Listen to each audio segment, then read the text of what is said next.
D'accord. Je m'appelle Amidou Diarra. Je suis le coordonnateur des impacts budgétaires de la deuxième phase de Sébikotane.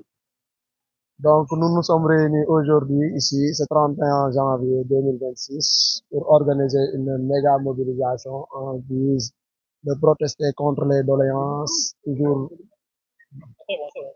de protester contre ce que l'État nous doit. Ça fait presque 10 ans de lutte que nous courons derrière les promesses non tenues de l'État. Donc, raison pour laquelle nous nous sommes aujourd'hui rassemblés ici à Sébikotane qui marque un point focal du projet Terre. Parce que incessamment, la deuxième phase de tronçon Diamniadio AIBD va bientôt démarrer. Raison pour laquelle nous voulons simplement alerter l'autorité pour qu'ils puissent quand même régler les doléances que nous courons depuis ça fait presque 10 ans pour la première phase et 5 ou 6 ans pour la deuxième phase.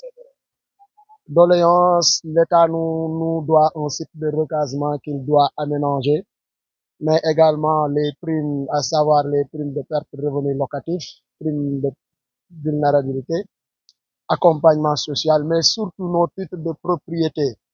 L'État nous doit un site de recasement qu'il doit aménager avec toutes les commodités qu'il faut pour la première phase à Lacrose et pour la deuxième phase à Yaba. Donc, jusque-là, nous courons pour que nous puissions quand même être détenteurs de nos titres de propriété, ce qui nous faciliterait quand même de pouvoir commencer nos constructions. Tout à fait, parce que nous avons fait un constat avant ce régime, ce nouveau régime. Le régime d'avant, on avait l'habitude quand même de s'asseoir autour d'une table et essayer de trouver des voies et moyens pour essayer de régler quand même le problème, parce qu'on sait que c'est un problème quand même un peu complexe. Mais l'état actuel des choses, avec ce nouveau régime, ça fait presque 2 ans. On a eu pas mal de rencontres avec le nouveau DG, Bachili, mais ce ne sont que des paroles en l'air parce que quand même, ils donnent des engagements qu'ils ne tiennent pas à respecter. Donc, vraiment, nous déplorons ceci. Et parfois même, on adresse des courriers, des correspondances et nous n'avons pas de feedback. Ce qui nous plonge encore davantage dans une situation précaire. Certainement, nous n'allons pas s'arrêter là parce qu'il y a une série de manifestations que nous comptons faire.